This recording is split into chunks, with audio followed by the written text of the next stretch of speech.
get more forms from me for your friends. So basically, when are they due? If you fill them out, they're due on May. You know, the sooner the better. The nice thing is when I know how many kids I have enrolled in it, which is great, I can take up to 170. That's because that's the size of the classroom, which is pretty cool. So, yeah. How many people usually end up signing up? I had 98 students enrolled at the beginning of the year, and it's dropped down to 84. What? Yeah, you get a handful of kids that are saying no. It's too rough. Yeah. The class is like full.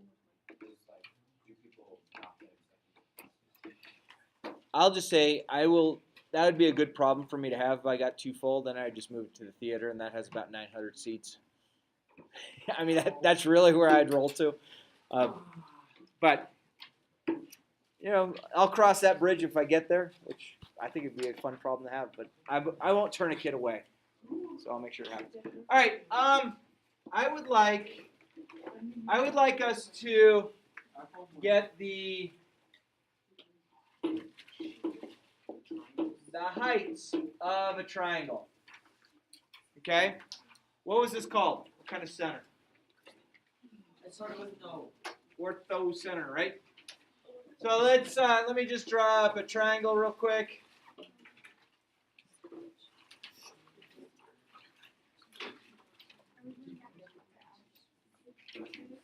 Yeah, this is the altitudes. This is the altitudes. Called the orthocenter. Okay? So, we started these yesterday, and then I kind of blanked on how to do it in my head, and I wasn't able to get done. We ran out of time, but let's make sure we feel comfortable with this. So, if you just draw some arbitrary triangle, that's going to work for you. Do what? Thank goodness. I'm happy that Juice is back in the house. All right. So, important thing here is extend your lines. Let's not extend them all yet. We'll use those green lines right now to try and find the height. Okay? So we're going to try and find the height of this. Now, I tilted it for a reason. So you realize that the height is going to be perpendicular. It's not going to be a perpendicular bisector, though. It's just going to be perpendicular to the side. So if you get your compass out, undo. Sorry. One of these days I'll get really good at this stuff.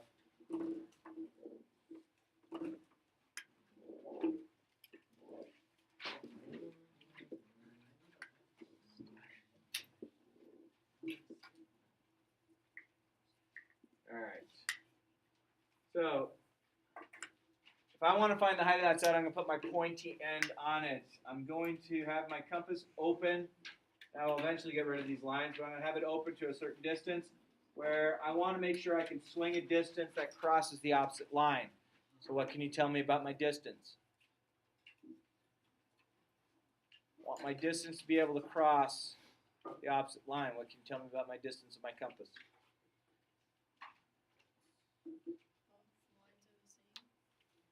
So I want this to be crossed twice. What can you tell me about my compass? Yeah, it's too small. All right, so open your compass to a certain width that's going to cross it a number of times. That's why you extend your line, because sometimes that line will be outside of it. So it just has to cross the line. Yeah, you want it to cross twice, and you know when it intersects that line twice, what do you create? 2 points. Okay. Yeah, so you put your pointy end on one vertice, and then you open your compass enough to where it would intersect this line. Now, it could intersect inside the triangle. It could intersect out. That's why you want to draw your line longer, just in case. And it could intersect inside of the triangle and outside the triangle, both. Okay? You can keep your compass the same width if you wanted to, or you can close it up a little bit. Then you're going to come, make sure this is a little bit more than halfway. of your line. Does that look like it's a little bit more than halfway? Yeah. So that is the hole, and that's about half. So I'm going to come over here. Oops, open up. Rotate. Now I'm going to swing another arc down here. Bring my point over here. And swing the exact same size arc.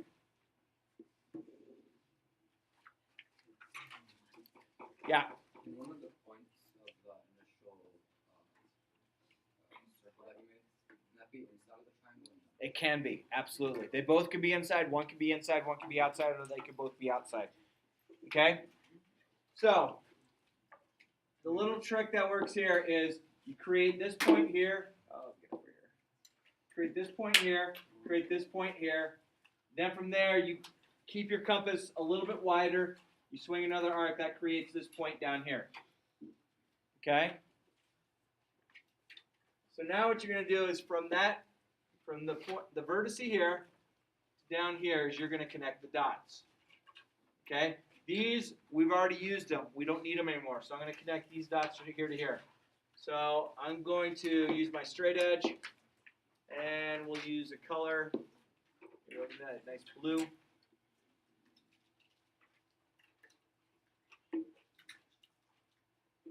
And that is how tall that triangle is right here. This is the height. You can extend it further if you'd like, but this is the actual height of it right there. Yeah. So when you made those like second, Here, let me label so we can get all the names. X, Y, Z, A. Which points? I have a question for those arcs. Did you put the compass on the X and then just draw it, or the end of the? Okay, so how I generated this down here is I opened my compass to be further than halfway of the distance between X and Y. Okay? So I open it up a little bit more than halfway. It can be opened up even more than that. It can go all the way or even further. But you just want it to be able to intersect down here. So this point and this point will indeed line up. And this is your actual height right here from this distance here to here. So if I call this point B, segment AB is the actual height of the triangle. Segment, or ray AZ is just it continuing to go. So when you draw the second two arcs, do you put your compass on X and Y or on the ends of the triangle? X and Y. Okay. Yeah, it doesn't, no, not that. So you generate, it just happened to be a coincidence that X happened on this edge, but this Y, so you want the new points that you've established by swinging that original circle. Okay, we all right? Yeah. And so when you do the second two swings, I got you. do you do halfway past in the triangle or just like on a line? More than halfway of the distance between X and Y. Okay. And X and Y don't have to necessarily happen inside the triangle or outside the triangle. One could be inside or outside, one could be on it. So that's just how it happened. So first arc is you put your point on A, swing a large arc. Make sure you extend your lines because it's very possible your arc will happen outside of the triangle.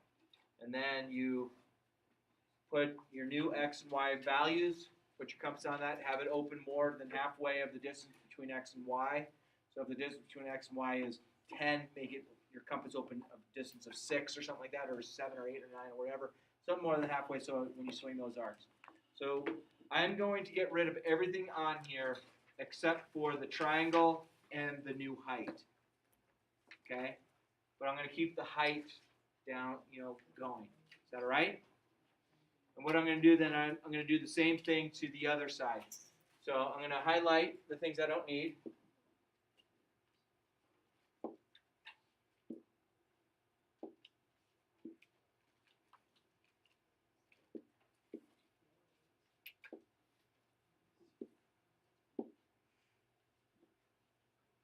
And then I'm going to actually erase my, I'm going to keep that there.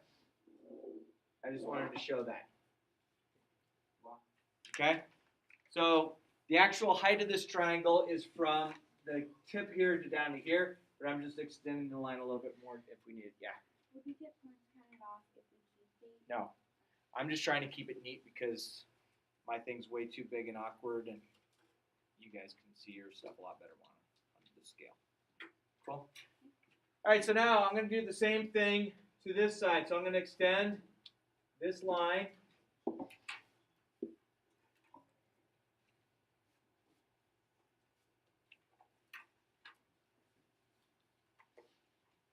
Okay? Where am I going to put my point of my compass now? Let's do opposite vertices. Yeah, opposite vertices. So this vertice right here, I'm going to put it at. So I'm going to open my compass a certain distance, and I keep making that error. I'm sorry. I move this over here. I want to make sure that my compass is open wide enough that it will intersect that line twice. That might be a little too much. That's going off my screen. I'm going to close my compass a little bit.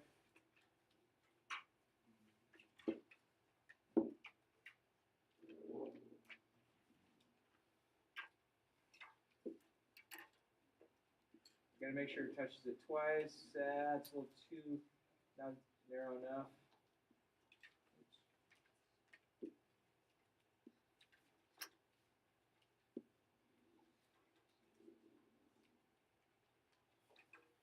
With my two extended lines, have I created two new points? No. Wait. Time out. That's a point right there. Do you agree? Yeah. And that's a point right there. Yep. So notice one happens way outside, one's happening inside, in my case. It doesn't have to be always that way. So what am I going to do from those 2 points? Draw two, whatever, arcs. Right. So let me just label these just so we have them. So I have this point here. We'll call this a new x. And we have this point here. I'll call that a new y. Okay? What do I want the distance of my compass to be with relationship to my new x and my new y? It can be equal to it, but it has to be a little bit more than half. Okay? So more than half to, much bigger. So I'm going to close my compass a little bit. Now I'm going to swing an arc here. Bring my compass down here, keeping it the same. Wait, does it have to be more than half of the opposite vertices? Yes. It has to be more than half of this. This distance here. Okay? So notice, here it is right here. So that's going to be my new height. So I'm going to go from this corner here to there. I'm going to draw that as a blue.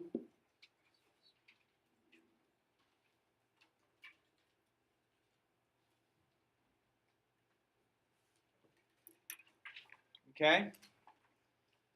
Let's get rid of these arcs.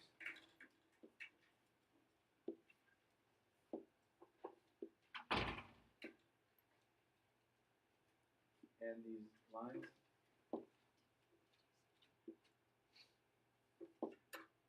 And then I'm just going to erase my x and my y. So it looks like these two are kind of intersecting right here. What do you think, as far as mine goes? So I have one more vertex to draw. Okay, so I'm going to extend my line. I'll use yellow. Extend this here. Now I'm going to extend this here. I'm not making it the whole length. I just wanted you to be able to see that I've extended it.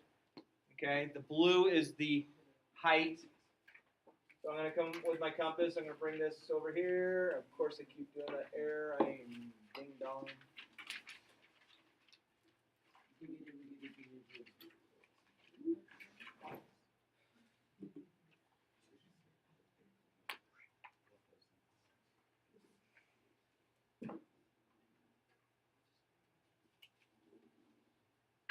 I've now created a new x and a new y. Agreed? Yeah. I need my distance of my compass to be open wider than more than halfway of that.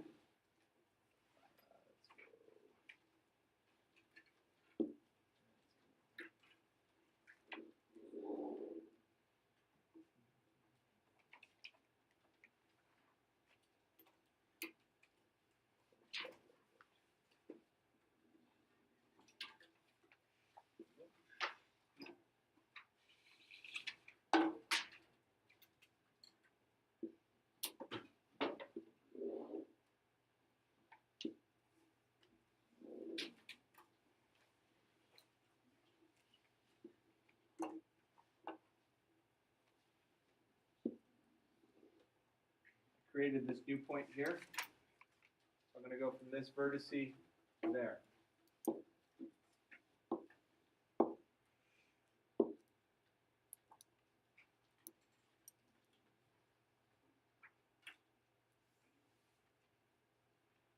Alright, now let's see if I can erase the right stuff.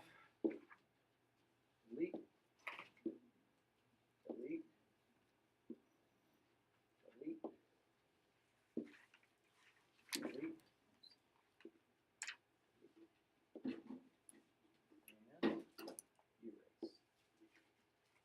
Alright. Where does my orthocenter exist on this triangle? It happens to exist right here on mine. Okay?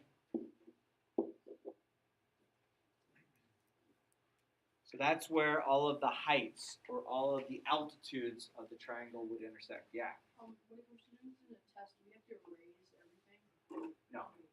Okay. What I would do with, if I was doing this on a test or quiz, one, I'd make sure you're on a flat surface. Some of you like to have it on top of a notebook and it's all going every which way. But your arcs, I would make light. And then the Like- actual lines. Yep, that's what I would. That's what I think would. I get the hiccups right now. Excuse me. What I would do. Yeah.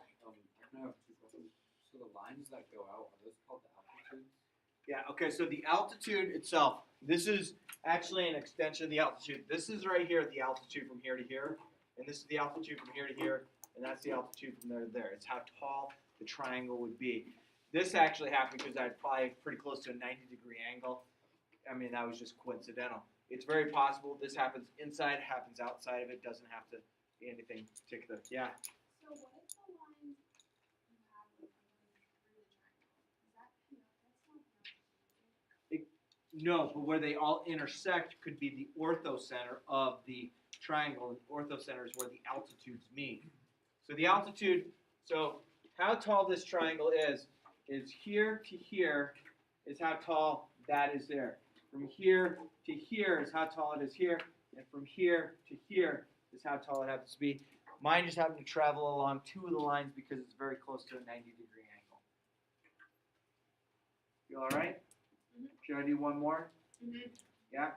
All right, this one I'm going to do is I'm going to make it an obtuse triangle. That means I have what? An angle that's bigger than. An angle that's bigger than what? The 90 degrees. 90 degrees. Okay, let's see if I can make this. I probably can. I hope I maybe.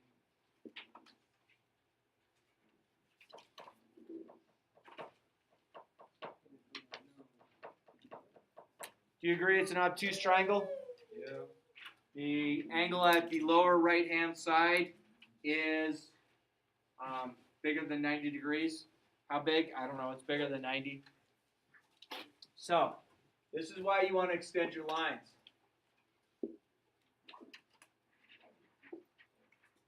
Okay? I probably only have to extend there. I probably don't have to extend the other way. So I'm going to get my compass out. I'm going to come to this point.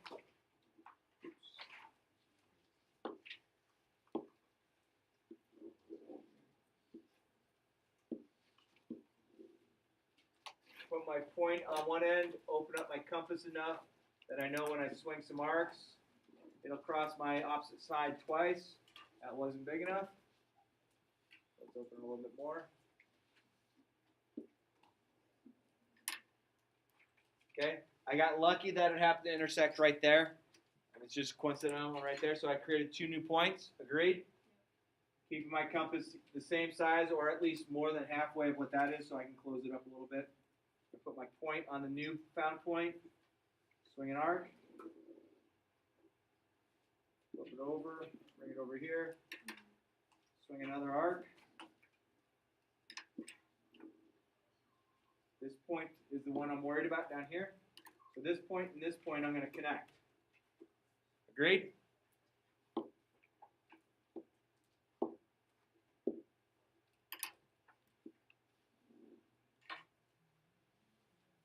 Okay, so this is now a 90-degree angle right here. The height of this triangle is right here. This is the actual height of it. Agreed? I'm extending my line a little bit, my altitude. because they could all intersect. So let's erase things that I don't necessarily need. I don't need that. And let's get rid of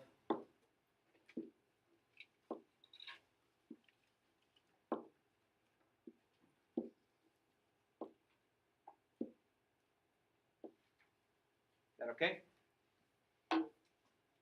So is the whole blue line my altitude?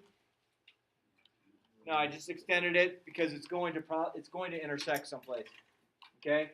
But the distance from here, whatever I extended this line to be, creates a 90, and then you have a height. Okay, so let's find. So that was of altitude there. Let's find the altitude over here.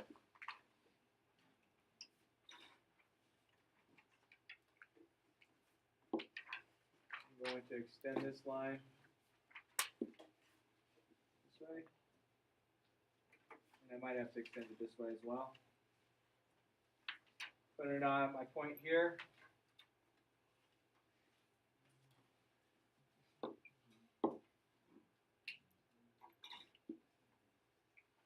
Swing it up.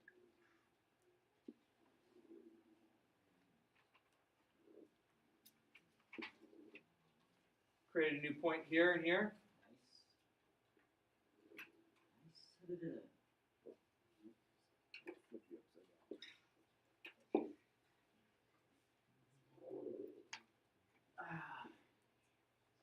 That appears to be a little bit more than halfway.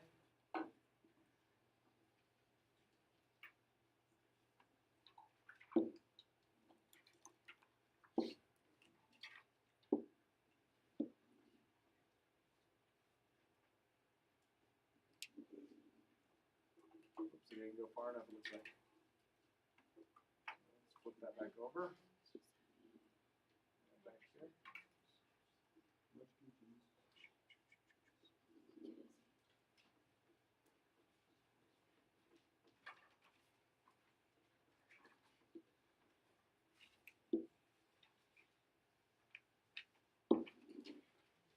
And connect this point to this point.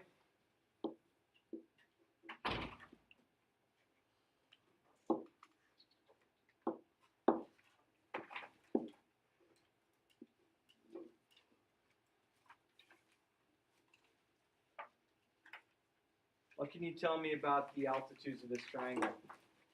Where would they meet? They make another triangle? Yeah, they're going to all meet outside. So this point right here is my main important point. Let's delete what I don't need.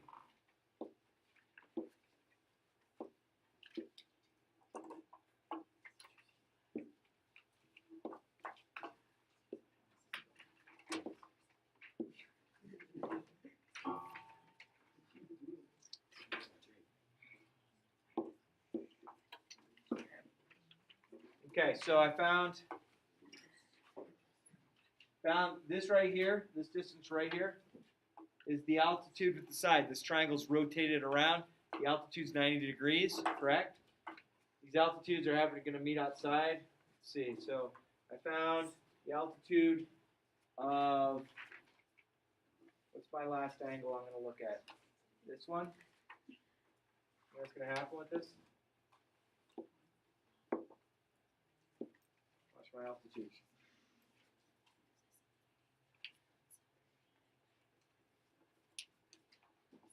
So that purple dot right there, I don't know if that's starting to flip around in 3D on you guys in your head. Yeah.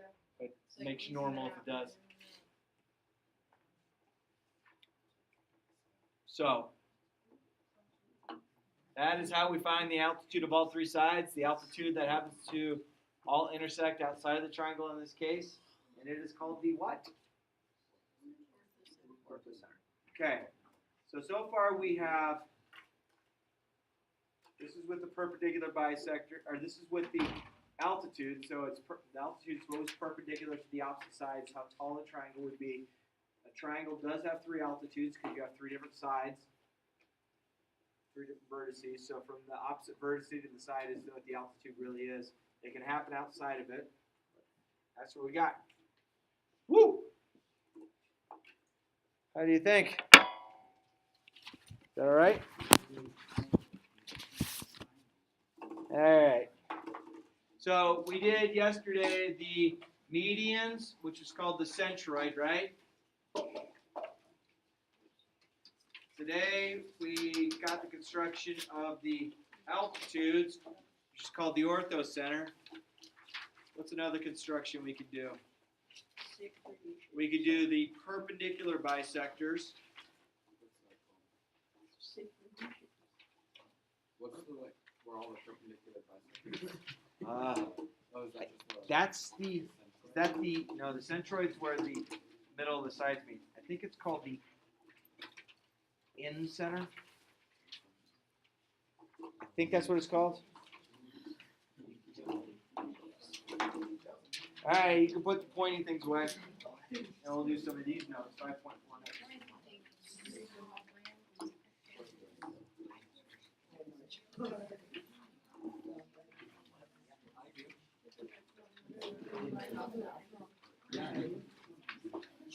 So if I come tomorrow and got a black eye, my wife took a shot at me. All right. Triangle and mid-segment theorems. Triangle and mid-segment theorems. The objective. Find the relationship between the sides and the angles of a triangle. Find the inequality properties of the sides of the triangle to find the properties of the mid-segment of a triangle. Okay, so let's figure out what the heck this is all meaning. Triangle and mid-segment theorems. Objective, find the... We just did that. Yeah, you're on. Still frozen. Okay, thanks, guys. No, you look. I'm with you. Unfrozen. All right. So, draw an obtuse triangle, or draw an obtuse triangle ABC and make angle B the obtuse angle. Everyone agree with that? Yep. Look at the largest angle and the largest side. So the largest angle opposite of the largest angle is the opposite side. It's not going to be hypotenuse because hypotenuse is the opposite of the 90. We are bigger than 90. So our largest side has to be opposite. Look at the smallest angle, and the side opposite that happens to be the smallest angle. This is called, you ready for it? The Hinge Theorem. It's not often used. Basically works how a door works. Okay? You open the door just a little tiny bit, you have a little tiny angle that you're opening the door from the plane of what the door was sitting on. Yes? What? That means the opening of the door is a little tiny bit. You open the door really, really wide, Talk slower, real quick. Just like you have a really big angle, therefore you have a really big opening in your door. I'm sorry. Okay, so what relation do you know about the largest angle, largest side, smallest angle, smallest side? We just talked about it. Okay? Draw an acute scalene triangle, DEF. It's there. Look at the largest side. Which is the largest side up here? DEF? DEF. I think DEF is. Look at the smallest side. What's the smallest side? DE? What relation do you notice? Well, DE is my smallest side, so angle F would have to be my smallest angle because it's opposite of that. DF is my largest side, so angle E has to be my largest angle in this triangle. Again, it goes along with something called the Hinge Theorem, which we're not there. Yeah. What did you say? Angle F is the smallest, so DE is the smallest? So angle F is the smallest angle because segment DE opposite of it is the smallest segment. Okay? Let's make this a new theorem. Theorem 5.5. If one side of a triangle is larger, sounds good. And then another side, then the angle opposite of the largest side. Oh, wait. There's stuff in here. Nope. Saw this the other day. No. What do you think? If one side of the triangle is larger than the another side, then the angle opposite the largest side we'll figure it out. side is bigger. then the angle opposite of the smaller side. That'll work. I think I did that right. Does that make sense? That's a B-I-G-G. If I could spell or write, I would be a better person in life. Can we move on? The converse is also true. Okay, so we do the converse of what we just said. Okay? If the angle of the triangle is smaller than the other angle, then blah, blah, blah, blah. You can do the converse pretty easily. All right. A triangle has sides 10, 8, and 4. Two of the angles measure 40 and 60. Okay? Two of the angles measure 40 and 60. What would the third angle have to be then? 80. 80, right? Okay, so 40, 60, 80 are my angles. Which angle is opposite of side 10? 80. Which angle is opposite of side 8? 60. And which angle is opposite of side 4? 40. See how that worked? So the largest side, the opposite angle of it is the largest angle, and so on and so forth as you work backwards. Moving on. Theorem 5.7. The blank of the lengths of any two sides of a triangle, blank, then the length of the third side. The blank of the lengths of any two sides of a triangle. Oh. The sum of the lengths of any two sides of a triangle are greater than the length of the third side. Let's think about why that would happen. Let's say we had a triangle where the longest side is 10. Are you still with me in this adventure? Yep. No. Let's say one of the other sides is 4 and the other side is 6. Can that triangle exist? No. Why not? Because the angles don't add. The angles don't have nothing to do with it right now. I have a side of 10. I have a side of 4. I have a side of 6. Can this triangle work? No, it's a straight line. Because 4 plus 6 is 10. 10 and 10.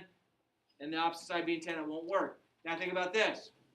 If I had a side being 10 is my longest side, and I had one side, or the other side being 3, and one of them being 6. 3 plus 6 is 9. This can't connect. It won't work. And this is why like side, side, side works, and this is why angle side, side doesn't work, is because of when you create triangles that have inappropriate size lengths, where the two smaller lengths don't add up to be larger than the third length, that's where trouble begins. So let me just put that visually, okay? I have a segment of 10. I have a segment of 4. I have a segment of 6. The only way that the 4 and the 6 are going to work on this, if I have the size 4, I do this, I do the size 10. This 4 goes from here to here. This 6 goes from here to here and creates a straight line. If I do the same thing where I make this, if I don't include this and I say, well, this is now 3, the 3 and the 6 add up to 9, that's not as long, these will not make a triangle. Okay? So, the only way to make a triangle is the sum of the two shorter sides have to add up to be larger than the largest side. So if I had a 5 and a 6, that's going to totally work because 5 plus 6 is 11. 11 is larger than our largest side. Which of these triangles can exist? I have 5, 5, 8. I have 5, 6, 11. I have 4, 8, and 13. 4, 8, 13. 4, 8, 13 can't work. This will not work. Okay? Because, yes, we have a triangle drawn. I just can't put arbitrary numbers in there and say, oh, that's the length. 4 and 8. 4 plus 8 is 12. 12 is not bigger than 13, so it can't work. Yeah. So it has to be bigger than the greatest side. It has to be bigger than the greatest side, yes. B wouldn't work either then? B doesn't work either. Yeah. Because if for B to work, that would mean this would have to be 5, and this would have to be 6, and they're going to lay on the same line, so B won't work. True. A works because the two shorter sides, 5 and 5, add together to give me 10. 10 happens to be a larger than our third side being 8. So this is the only one that works. Cool? Hinge theorem. Right? We're a little bit beyond that because we're not talking about. Example, find the possible lengths of the third side of the triangle. Okay? So would we think that x right now is probably one of the smaller sides? So what number should it be bigger than? It needs to be greater than 4. So x has to be greater than 4. Why do I say greater than, not greater than or equal to? It has to be a larger. So 4.000001 would make that triangle, but it won't. Is there a value that x can't be y20? Yeah, so x has to also be less than 20, just in case x is thought upon being the longest side. So somewhere between 4 and 20 is what x can be, and that triangle will exist. It doesn't mean that 12 would always be the longest side. We have to assume 12 is the largest side for our minimum value. And then we have to realize that 12 is just one of the sides, and we don't know what the longest side would be in this case. So x could be the longest side. Yeah? Would you, like, to answer this question, would you do, like, the parentheses and then go from, like, 5 to, or no, 4 to 20, but with the circle parentheses, not including 4 and 20? The best way to write this problem, if we were to put this in, there's different notations we can do it in. I think this will satisfy what we're doing right now. I mean, there's ways that we could state this. We could say that we have to go between, we could do it like this if we wanted to. That allows us for and. Something called set builder notation is you say that x such that x or 4 is less than x, which is less than 20. There's all types of weird ways we can state this. I think this is the way we need to say it for right now until later. Yeah.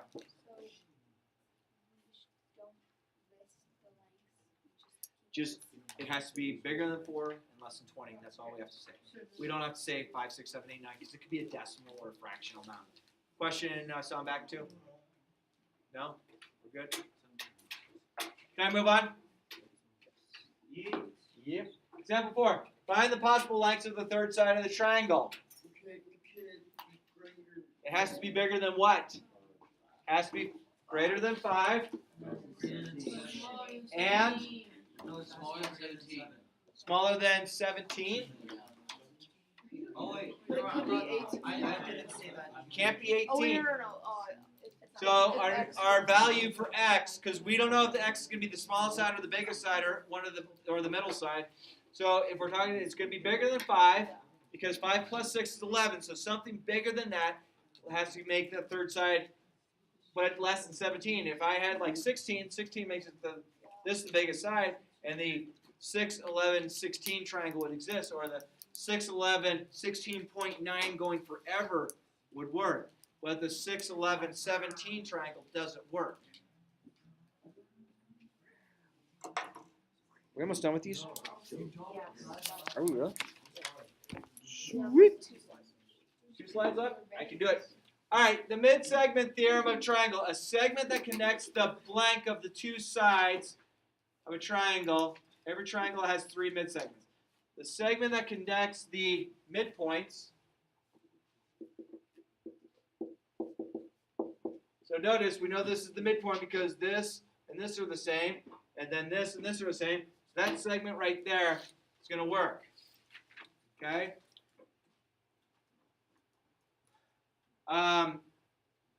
If I found this one here, I mean, somewhere in between here, I have the mid-segment, and I can say that this, and then, I gotta sneeze. Thanks, man. So look at this. If I go here to here, there's that. If I go here to here, I have that mid-segment. So there's things that we should know about this. Okay? First thing, what would you think the slope of this and this would be? The slope of AB and the slope of the new would be what? Equal, congruent. Parallel. Congruent, the same, equal. So that would mean that segment AB to its midsegment are parallel to each other. Segment CB right here is parallel to this right here. Segment AC is parallel to this. That's the first thing to notice. The segment connecting the midpoints of two sides of a triangle are blank to the third side and blank to the third side. The segment connecting the midpoints of two sides of a triangle are parallel to the third side and mid-segment cuts it in half. So we're going to say this. So if this distance here was 10, this would be 5, this would be 5, and this would be 5. Cool.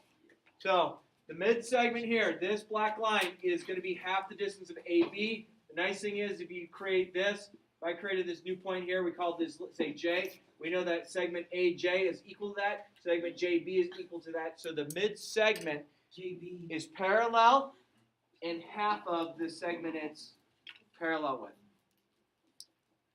with. Example 5. Okay. Oh, we have the angles. Oh, what can you tell me about those two angles? They are equal. Okay? These are corresponding angles because these lines are parallel, right? Yeah. So I know that 2y is equal to 30.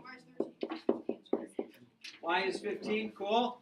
And then we know that DE, so this distance is 2x minus 4. And then we know that AB, the whole distance, is 10x minus 38. So if I double this, it equals this. Agreed? If I double this, if I go this times 2, that should equal that. So 2 times 2x minus 4 equals 10x minus 38. Distribute, I get 4x minus 8 equals 10x minus 38. Subtract 4x, I get 6x over here. Subtract 38, I get 30 over here. So x is equal to 5. Sweet. Did that. Are we done?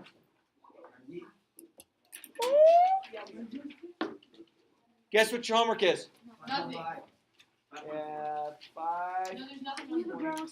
There's nothing on there. 5.4 worksheet will indeed be checked off. Got it? I feel good about this. I'm happy. Thanks, guys and girls. You guys rock. Let's just not line up by the door yet.